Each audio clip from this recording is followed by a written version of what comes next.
Baik bagi saudara-saudara yang belum memahami perihal bidat-bidat di dalam sejarah gereja, khususnya dalam hal doktrin, trinitas, dan juga kristologi, maka dalam video ini saya akan coba memaparkan jenis-jenis daripada bidat-bidat tersebut. Pertama-tama dalam hal doktrin trinitas, saudara. Yang pertama itu ada bidat yang disebut sebagai monarki modalis atau modalisme. Nah, ajaran sesat ini mengatakan bahwa Bapa adalah Yesus, Yesus adalah Bapa. Bapa adalah Roh Kudus, Roh Kudus adalah Bapa. Jadi Bapa, Yesus, Roh Kudus itu adalah peran yang berbeda-beda dari satu pribadi Allah. Di dalam perjanjian lama dia berperan sebagai Bapa, kemudian ketika datang ke dalam dunia berinkarnasi, dia berperan sebagai anak, yaitu Yesus Kristus. Dan ketika Yesus Kristus sudah selesaikan tugasnya di bumi ini, tugas penebusannya, kemudian naik kembali ke sorga, lalu kemudian datang lagi menjadi Roh Kudus. Jadi Bapa, Anak, dan Roh Kudus ini adalah tiga peran yang berbeda dari Allah yang satu pribadi. Nah, ajaran ini juga dikenal sebagai Sabellianisme, saudara, karena seorang pengajarnya itu yang paling terkenal bernama Sabellius.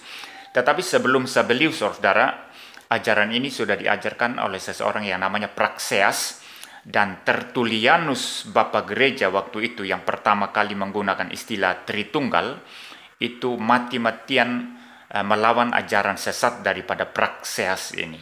Dan ada tulisannya itu yang berjudul Against Praxeas, ya.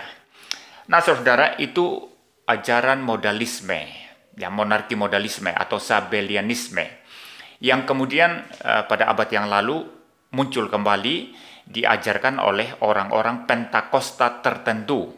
Ya, sekelompok kecil orang Pentakosta mengajarkan ini, ya, mengajarkan bahwa Bapa itu adalah Yesus, juga adalah Roh Kudus. Jadi Bapa, Yesus, Roh Kudus ini adalah tiga peran yang berbeda dari satu Allah, ya. Dan ilustrasinya yang terkenal adalah apa begini, ya. Saya kalau di rumah adalah Bapa ketika saya memimpin keluarga saya, ya. Saya adalah kepala keluarga, saya adalah Bapa, ya. Lalu kemudian kalau saya di kantor, saya adalah direktur. Lalu kemudian kalau saya di jalan menyetir mobil, saya adalah sopir. Jadi Bapa, direktur, dan sopir ini adalah tiga peran yang berbeda dari saya yang satu pribadi. Nah, ini ciri khas ajaran Oneness Pentecostalism, saudara, yang sama dengan Sabellianisme atau monarki modalis, ya. Monarki modalisme, saudara.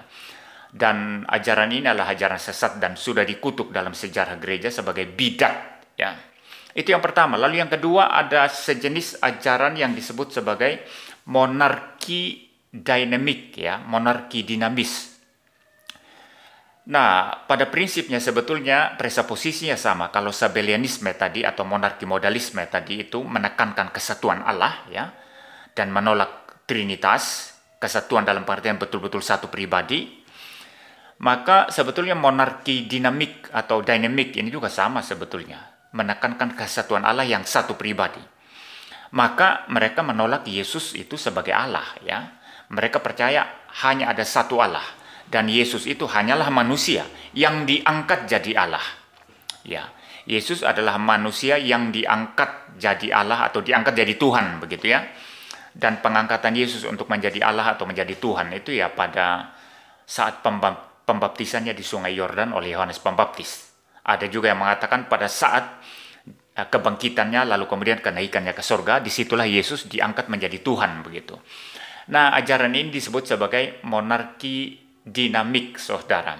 Dan ada sekelompok orang-orang Kristen Yahudi mula-mula, itu berasal dari Yerusalem, saudara, namanya golongan Ebionisme atau kaum Ebionit, ya. Ebionism atau Ebionit, saudara, itu mengajarkan ajaran semacam ini.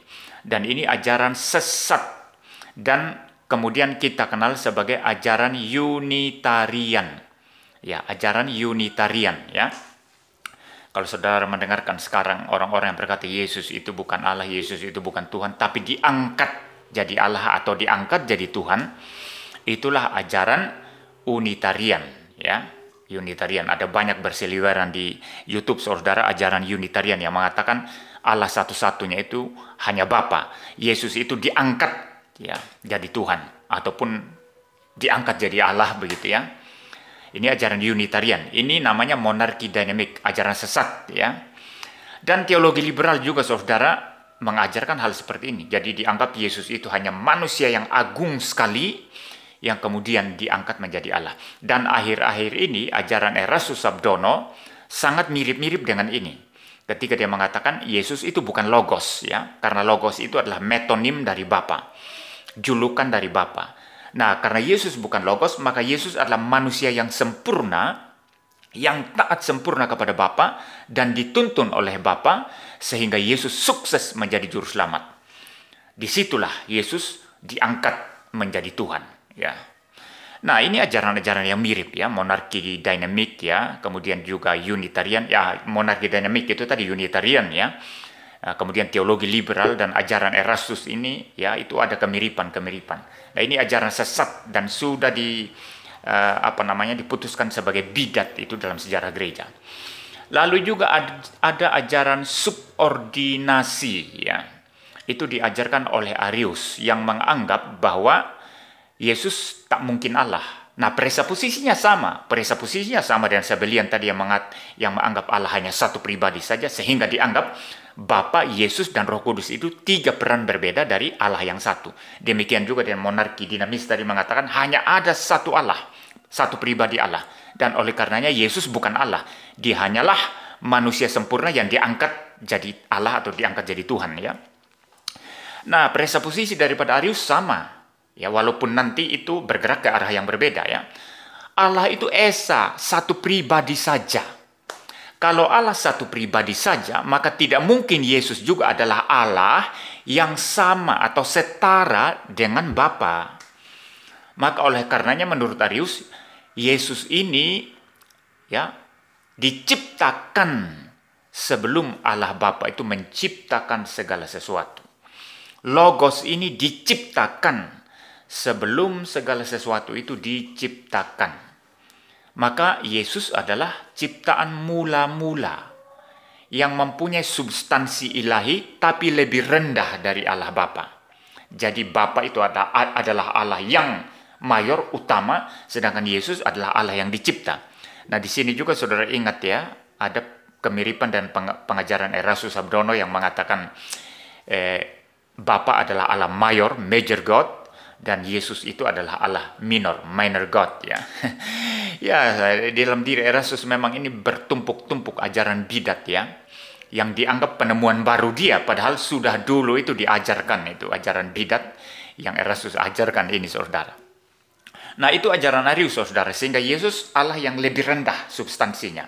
Maka dalam konsili Nisea itu perdebatan antara pihak Athanasius dan pihak Arius itu adalah seputar istilah homoousios, itu artinya sama substansinya, atau homoiousios, serupa, similar, mirip substansinya. Nah, kalau Arius berkata homoiousios, ini cuma ini cuma selisih satu kata loh, yaitu kata i saja.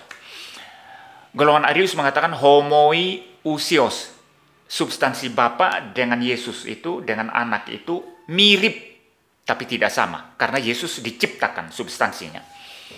Tetapi golongan Athanasius berkata Yesus adalah Allah dari Allah, terang dari terang begitu ya. Substansi Bapa dengan anak itu homoousios, sederajat, sama substansinya, usianya sama, naturnya sama. Nah, ini pergulatan di dalam konsili Nisea saudara. Dan ajaran Arius ini dibangkitkan lagi di era sekarang ini saudara, terutama sekitar 2 abad yang lalu ya, oleh yang namanya saksi-saksi Yehova. Saksi-saksi Yehova ini mengatakan bahwa Yesus adalah Allah yang diciptakan, ciptaan mula-mula Allah begitu ya. Dia adalah penghulu malaikat Mikael. Ya, Mikael inilah kemudian yang menitis datang ke dalam dunia ya, lalu kemudian kita kenal sebagai Yesus Kristus. Dan titisan Mikael yaitu Yesus Kristus inilah yang disebut sebagai saksi Yehova. Ingat, hanya satu kata saksi ya, bukan saksi-saksi. Yesus adalah saksi Yehova. Dia adalah saksi yang utama. Lalu kita akan meneladani Yesus menjadi saksi-saksi Yehova. Maka mereka menyebut diri saksi-saksi Yehova. Saksi Yehova hanya satu, yaitu Yesus Kristus. Sedangkan mereka adalah saksi-saksi Yehova. Nah, ajarannya sama dengan ajaran Arius, merupakan kebangkitan kembali ajaran Arius. Dan ini adalah bidat sesat yang sudah dikutuk dalam sejarah gereja, saudara. Nah, demikian saudara masalah Trinitas ya.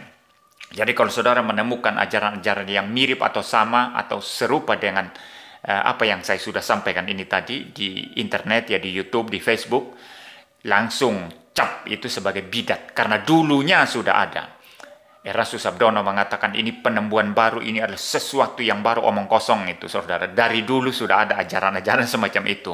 Dan seluruh bidat itu bertumpuk itu di pikiran dia lalu kemudian diajarkan. Nah, sekarang masalah kristologi saudara. Di dalam doktrin Kristus itu sebelum muncul konsili Kalsedon itu ada perdebatan seputar Dewi Natur Kristus. Tetapi ada baiknya saudara, sebelum saya menyambung mengenai kristologi ini, saya sedikit singgung juga masalah konsili Konstantinopel ya, yang memang merupakan kelanjutan dari konsili Nisea. Kalau konsili Nisea itu tahun 325, maka konsili Konstantinopel ini tahun, kalau saya tidak salah, 381. Nah, di dalam konsili Konstantinopel 381 ini kemudian juga Roh Kudus dinyatakan di sana sehakikat, sederajat, equal in power and glory dengan Bapa dan dengan Anak. Jadi ketiga pribadi Trinitas ini satu hakikat adanya, satu substansi adanya. Ya, jadi itu saudara yang perlu saya tambahkan ya mengenai Trinitas ya. Sehingga kemudian kalau kita mengenal rumusan konsili Nisea, sebetulnya itu tidak hanya merujuk kepada konsili tahun 325 itu, tidak. Kalau kita menyebut konsili Nisea, itu langsung terkandung terkandung di dalamnya juga keputusan konsili Konstantinopel itu. Sebetulnya lengkapnya itu konsili Nisea Konstantinopel, tapi karena diringkas biasanya kita sebut konsili Nisea saja. Ya, itu tambahan informasi saudara ya. Nah, sekarang mengenai kristologi ya, ada dua kutub bidat ya sebelum konsili Kalsedon. Kutub bidat yang pertama itu sebagaimana diajarkan oleh Apollinaris ya, maka disebut sebagai Apollinarian. Nah, Apollinaris ini kemudian memandang secara ekstrim dan tidak adil terhadap natur kemanusiaan Kristus. Menganggap bahwa natur kemanusiaan Kristus itu terhisap dalam kealahannya. Sehingga Yesus itu dalam kemanusiaannya sebetulnya bukan apa-apa lagi ya, karena sudah dikuasai penuh oleh kealahannya. Jadi logos itu mengambil kemanusiaan ya, Yesus ya, sang logos ya berinkarnasi ya, mengambil natur manusia yaitu natur kemanusiaan Yesus, dan natur kemanusiaan Yesus itu kemudian diambil alih sepenuhnya oleh kealahannya, dihisap oleh kealahannya, sehingga memang kelihatan manusia, tapi sebetulnya sudah kealahannya yang mendominasi. Kemanusiaan Yesus itu sama sekali bukan apa-apa lagi. Ini ajaran daripada Apollinaris, saudara ya, yang kemudian juga ada kemiripannya ya, atau bahkan kesamaannya dengan ajaran Eutychus ya. Ajaran Eutychus yang mengatakan ya hal yang sama. Natur kemanusiaan Yesus hanya kelihatannya saja manusia, tetapi sebetulnya itu sudah diambil alih oleh kealahannya, sudah terhisap dalam kealahannya. Sehingga Yesus hanya satu natur ya, natur Allah saja sebetulnya, karena kemanusiaannya itu sudah diambil alih oleh kealahannya. Nah, ajaran ini biasa disebut sebagai ajaran monofisit ya, ajaran monofisit, dan ini adalah ajaran sesat saudara. Ini adalah ajaran sesat. Lalu kemudian muncul juga kesesatan yang lain yang diajarkan oleh orang-orang ya seperti Nestorius ya. Nah, ajaran Nestorius ini kemudian dikenal sebagai ajaran Nestorian.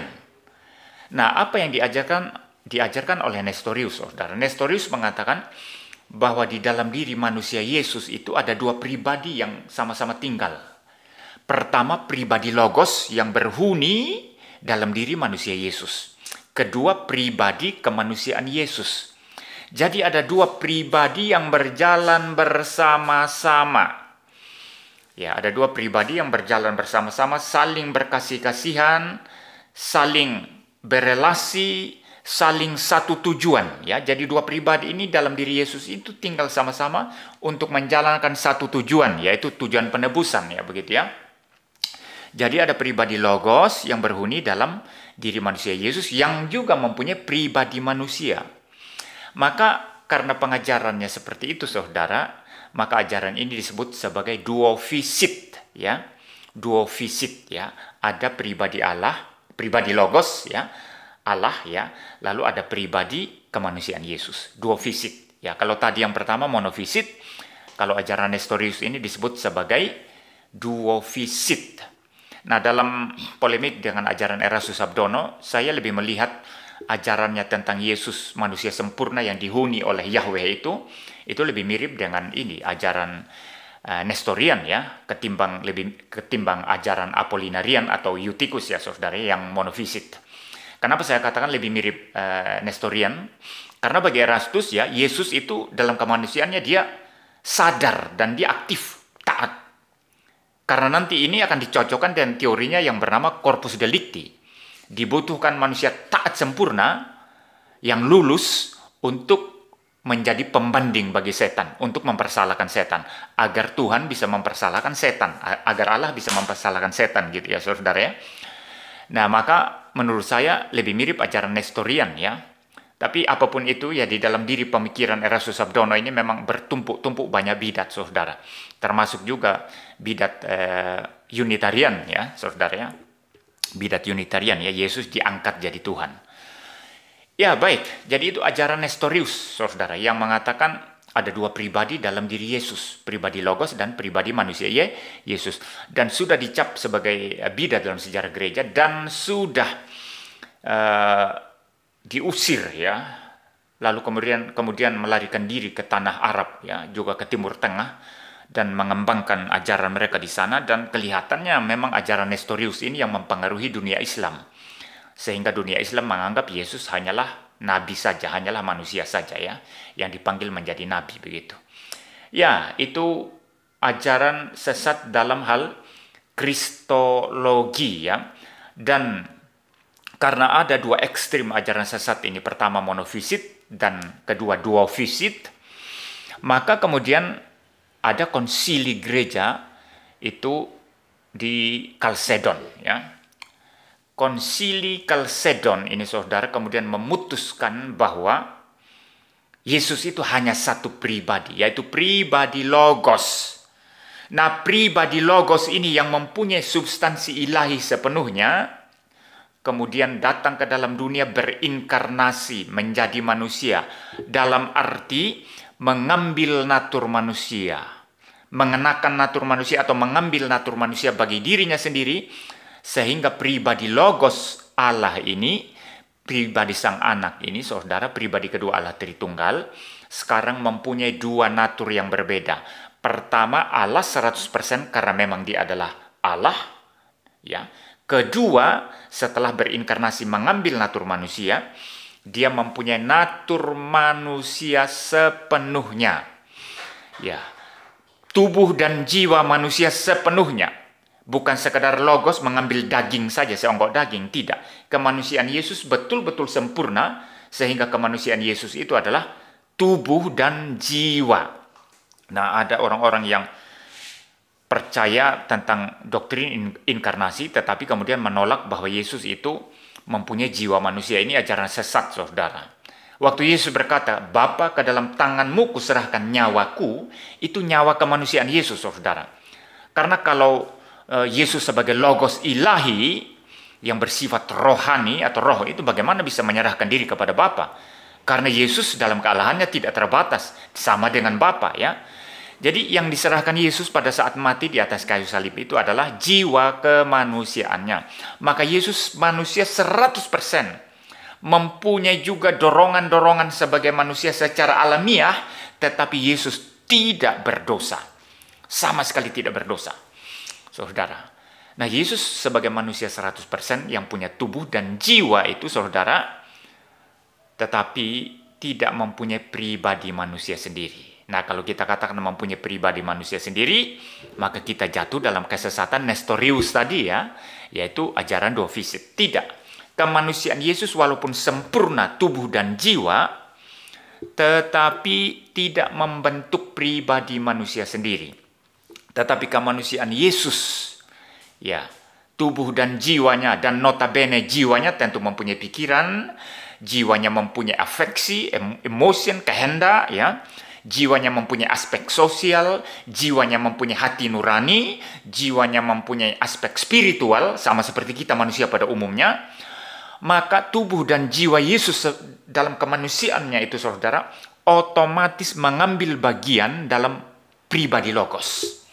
Sehingga Yesus itu hanya satu pribadi saja, yaitu pribadi Logos dengan dua natur yang berbeda.